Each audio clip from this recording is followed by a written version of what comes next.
Hello, hi everyone. This is Shankar. Warmly welcoming SE Guru YouTube channel. Today our discussing topic is usage of auxiliary verbs may and also might. మనం ఈ మే and might ఎక్కడ use చేస్తా ఉన్నాం ఒక్కసారి మనము ఈ వీడియోలో వినడానికి ప్రయత్నం చేద్దాం. It is very important. మనము ఇంగ్లీష్ మాట్లాడాలన్నా కానీ కాంపిటేటివ్ ఎగ్జామ్స్ కావచ్చు, ఎవరైతే పేరెంట్స్ కూడా విని మీ పిల్లలకు చెప్పే విధంగా చాలా ఈజీ షార్ట్కట్లో ఇవ్వడం జరిగింది. ఒక్కసారి క్లియర్గా వినండి. So first usage of May. May usage is used to express possibility. ఏదైతే జరిగే అవకాశం ఉన్నటువంటి దానికోసం మనం మే అనేటువంటి యాక్సిలరీ వర్బ్ మనం యూజ్ చేస్తాం. It indicates that something is possible are may happen. ఏదో సంథింగ్ పాసిబుల్ జరిగే అవకాశం ఉన్నటువంటి దానికి అబౌవ్ 70% చాయిస్ ఉన్నటువంటి దానికి మనం మే యాక్సిలరీ వర్బ్ యూజ్ చేస్తూ ఉంటాం.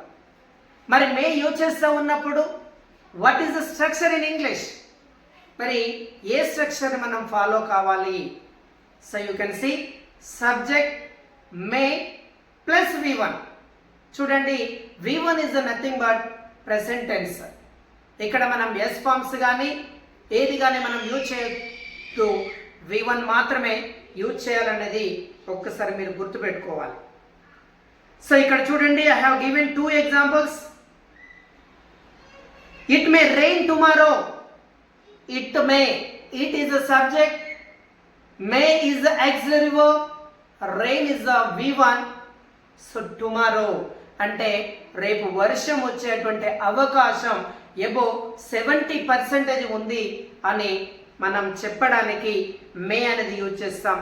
ఏదైనా మీకు పాసిబిలిటీ ఎక్కువగా ఉన్నటువంటి దానికోసం ఒక మాట మాట్లాడాలి అనేసి అంటే మనము ఈ మే అనేటువంటి వర్డ్ని యూజ్ చేసుకుంటాం, మనం చెప్పవచ్చు. మే ఐ కమ్ టుమారో, నేను రేపు రావచ్చు అని చెప్పడానికి. So may I speak tomorrow. Okay, ఏదో ఒకటి మనం ఈ విధంగా V1లో యూజ్ చేస్తూ మనం చెప్పవచ్చు. Another sentence, she may come to the party. అంటే ఇక్కడ మా పార్టీకి వచ్చేటువంటి ఎక్కువ చాయిస్ ఉంది. Come is the V1. ఇక్కడ మీరు మ్యాక్సిమం గుర్తుపెట్టుకోవాల్సినటువంటి క్లూ ఏంటంటే సబ్జెక్ట్ ఆఫ్టర్ మే వస్తుంది, దాని తర్వాత V1 మాత్రమే రావాలి. ఈ స్ట్రక్చర్ ఖచ్చితంగా గుర్తుపెట్టుకోవచ్చు. So next one, what is the usage of might? What is the possibility? Less possibility ఉన్నటువంటి దానికి, అంటే బిలో 50% అది జరగవచ్చు, జరగకపోవచ్చు, చాలా తక్కువ పాసిబిలిటీ ఉన్నటువంటి దానికి మనం ఏం యూజ్ చేస్తూ ఉంటామంటే మైట్ అనేటువంటి యాక్సిలరీ వర్బ్ను మనం యూజ్ చేస్తూ ఉన్నాం. So you can see used to express a weaker possibility, that is the stronger possibility use may. So weaker possibility ఉన్నటువంటి దానికి మైట్ అనేది యూజ్ చేస్తూ ఉంటాం. It indicates that something is less likely to happen. అంటే చాలా తక్కువ పర్సెంటేజ్లో chance ఉన్నటువంటి దానికోసం మనం ఈ విధంగా చెప్పవచ్చు. మరి what is the structure of this? Subject plus might plus V1. So after might, after may, we are using V1 only. So here is also given 2 examples. It might rain today. So it is the subject, might is auxiliary verb, rain is a verb. So you can see subject might plus V1 only will come. So next one, he might come to the party. He is the subject, might is the auxiliary verb, and then come V1 only. And ఆ పార్టీకి వచ్చేటువంటి తక్కువ chance ఉన్నది అని చెప్పడానికి మనం ఇక్కడ use చేయడం జరిగింది. సో అదే విధంగా ఇంకొకటి కూడా మనం చూడొచ్చు, మే. మే మళ్ళీ మనం కొన్ని క్షణాలలో పర్మిషన్ తీసుకోవడం కోసం కూడా, పర్మిషన్ ఇవ్వడం కోసం కానీ పర్మిషన్ తీసుకోవడం కోసం కూడా మనం యూజ్ చేస్తూ ఉంటాం. So you can see may used to ask for or give permission to do something. ఏదన్నా పర్మిషన్ తీసుకోవడం కోసం కానీ పర్మిషన్ ఇవ్వడం కోసం కానీ మనం మే అనేది యూజ్ చేస్తూ ఉంటాం. సో చూడండి, may I come in, may I use your pen.